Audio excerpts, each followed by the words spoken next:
What is up, Nerf Nation? I'm Naptown Nerf, and by request, I will be doing a mod guide for the QUADROT. A pretty cool pistol, a nice sidearm, I think, and I think it'll have some pretty decent potential inside of this. I'm pretty certain that this is basically a night finder with a 4-shot smart AR. So also, this blaster really does have a really nice catch.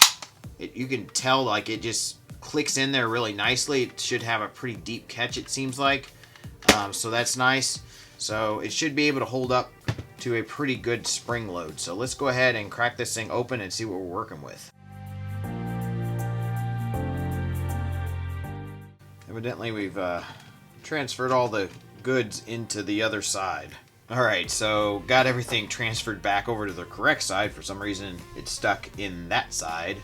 But this is basically a fire strike with a 4-shot smart AR, which is what I expected it to be. Plunger tube is pretty decent size for a pistol, so we should get some good performance with a bit of a spring upgrade. Very simple catch mechanism here. Obviously the trigger just pushes straight up on the catch and releases it. So yeah, pretty cool. We'll go ahead and remove that and make sure we don't lose this spring. This is a very tough catch spring, which is good. I think Nerf is putting much tougher catch springs in their blasters, and that's why that trigger pull feels so nice, I think, is because of this catch spring here. So we shouldn't have to upgrade that, I don't think. We will find out, but that's very tough. So we'll stick that in there. And then there's a little plastic part in there just to, I guess, cover up those holes, which is interesting that Nerf decided to add that part in there. That serves really no purpose, but to just give it a little cosmetic look, and it's an interesting choice by Nerf that they put that in and decided to add that in, but that's cool. The wrap part of the grip is its own separate piece, so if you're wanting to paint it, that's a separate part that you could paint by itself, so that's kind of neat. So we'll remove that and go ahead and pull out the guts of the blaster here. So move everything else out of the way here, and we'll just look at this for now. So it seems like that this is a bit tapered, unfortunately, but that's typical for these. Like, the seal is decent here, like it's a little loose, but then you really feel like it gets its seal like about right here. So about the last inch, I guess. Pretty typical, because there's not a screw here, so to get this off, you kind of have to mess it up a little bit. That's a little bit disappointing. One thing also that I'm going to note is this isn't horribly uncomfortable, but it definitely isn't super comfortable, and as you add a higher spring load, this is going to be even less comfortable. Along with the grip for this blaster, it's not very comfortable. This part will dig into your hand, is what I find. So maybe one day they'll actually reshell this and put it into something much nicer and more comfortable, but for now we'll work with this. So alright, you guys, so we're gonna just take a look at this real quick. This should come apart, and it does. That's good, I guess, but that does have a really tight fit there, so I don't think we'll have to do much with that. The lip where the plunger hits is actually already partially cracked, which is not good. So after looking at this and thinking about it for a second, my guess is somebody in the factory tried to put this on like backwards, because this part pushes out further obviously than that, and then push this in or something, because it has been pushed in from this side, not from this side. So it has nothing to do with force from the plunger or anything like that. Yeah, hopefully that isn't the case with yours. I will probably put some glue in there to kind of make that a little stronger. And then I'm thinking about possibly trying to fill up some of this dead space between here and here, because airflow just goes on top there. So we could probably put some hot glue or something in there and kind of fill that up a bit. I'm not sure that's really going to help things too much. I don't think it's super necessary to get better performance, but it might help a little bit. But first, I'm going to probably just use some super glue so it'll seep down in there and hopefully not go into the plunger tube. That'll be the trick. But also you can't really reinforce this like I was thinking about doing, because this lip has to go into there.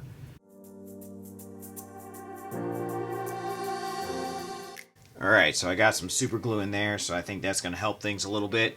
And one thing also that I wanted to mention is you can very clearly see where that taper is. It's like pretty straight, and then there's just a bump down, like right where it starts to seal. It's kind of hard to show on camera, but if you put your finger down in there, you can feel that, you know, definitely decrease in diameter all the way around. It's kind of interesting. Alright, so my hot glue gun is hot and making a mess, so we're going to go ahead and put some hot glue in here.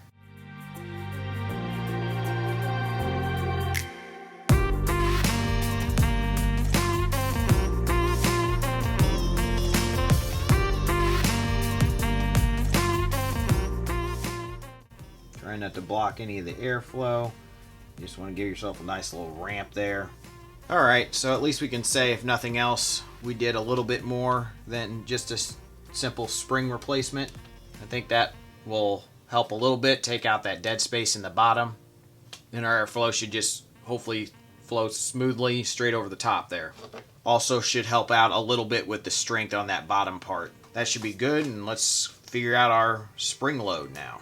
Alright, so I got a piece of paper towel out here. I'm going to try to remove as much lubricant as I can from this, just to make it a little easier to work with. We are going to re-lubricate it at the end anyway. And then we'll go ahead and remove this O-ring here. Get like a flathead screwdriver and pull that off.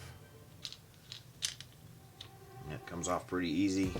Alright, so now we're going to try to remove this. This is got a bit of a rubber part here to kind of pad it, which is nice to have that. But we're going to have to remove this and then probably have to glue it back on. Yeah, we're probably going to have to pry these little guys back so we can pull this off.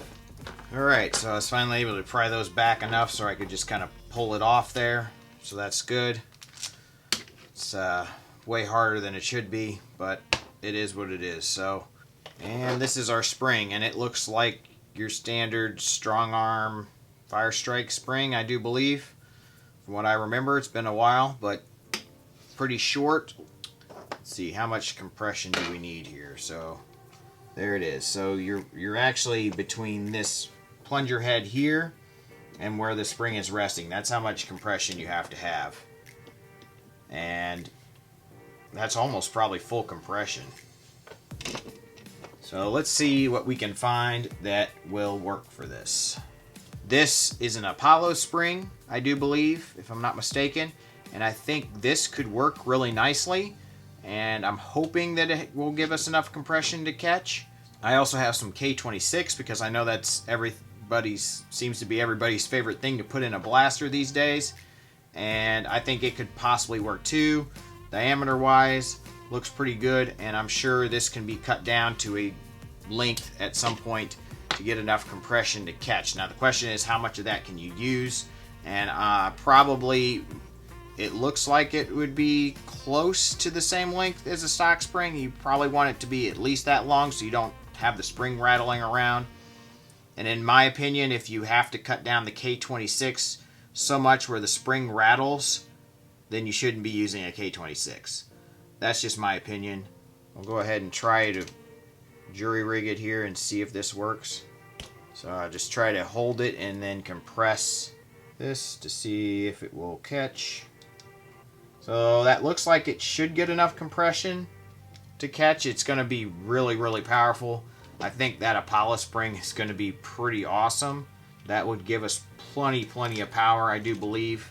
My guess is this and the K26 are going to be pretty similar in terms of power, if not this being actually a little bit better than this. So I'm going to go ahead, and for the sake of this mod guide, I will go ahead and cut down some K26 just in case you can't get an Apollo spring. But Apollos are pretty easy to get your hands on at a thrift store, so definitely check that out, especially if you have thrift stores in your area. But if not, K26 is obviously very easy to get some. Out of Darts sells it. That's where I got this. So we will go ahead and cut this down and see if that will work. And I'm going to go ahead and just cut it the same length as the stock spring because I think that's going to be our best bet. So there we go, and I'm going to bend this down with some needle nose pliers, try to get it to flatten so we have two flat sides. Nice. Since we got this one from out of darts, we already have one flat end, so that's good. And then we will attempt to see if we can get enough compression. And that looks like it will work. So that will definitely be an option, I think. So if you cut down K26 to the same length, should be good. Alright, so we have our K26 option and we have our Apollo spring option, and I really do like the Apollo spring more. It's going to give us some pre-compression, so hopefully it's not too much there, and the shell will close, and hopefully it will compress enough. That goes for both of these springs. I'm not 100% sure if we're going to get quite enough compression. It's going to be really close, and if we do, it's going to be basically full compression. Now, one way to fix this, if we don't get full compression, or if you put a spring on here that cannot catch and get full compression, you can take your bolt cutters and cut it down while it's on the rod. Because once you glue this on, it's going to be really difficult to get it off. So that's an option. Unfortunately, then you won't have a squared off end.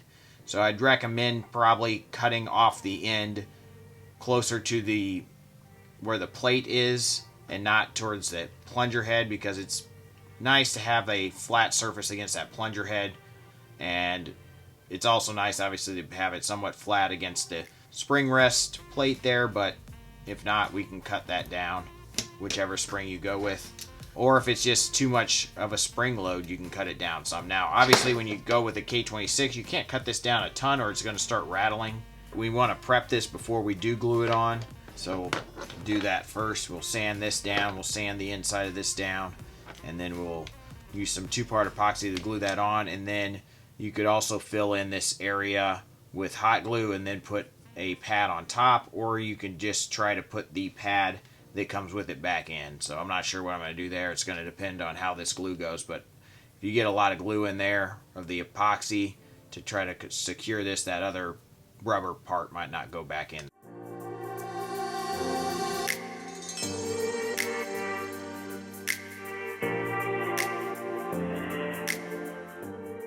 Alright, so we sanded that up pretty well, and I think we're ready to attach it. Now, I would highly recommend not doing that with the O-ring on here. So we'll take that off, because you don't want to get glue on that, obviously. We'll take our DevCon or plastic welder of choice. I'll put a link in the description to where you can find this on Amazon, and we'll go ahead and mix them up here.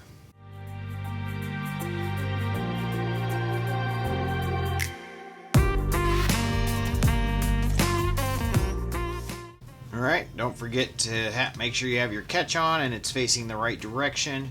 Then we have to have our spring on of choice. And then we can put the head on. There we go. Clean it up a little bit and let it sit for a while. Like 24 hours at least. Alright you guys, so that's cured. We've gone ahead and reinstalled the rubber pad on the front and the O-ring, so that should be good to go. And now we'll just re-lubricate everything and put it back together.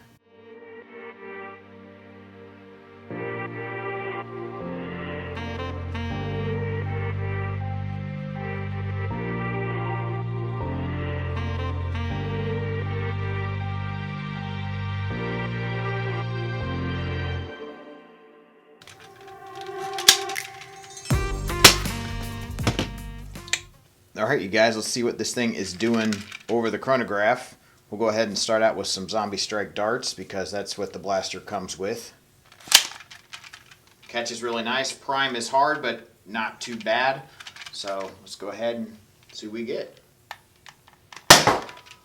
118, 112, 95, 84. Pretty good. Alright, we'll try some AccuStrike darts. 125, 117, 103, 81. And for good measure, we'll try some AccuFake darts, as that's what I normally use, and I feel like that's what a lot of people use. These will probably get a little less FPS as they're a bit heavier than the AccuStrikes. Here we go. 98, still pretty good. 91, 83.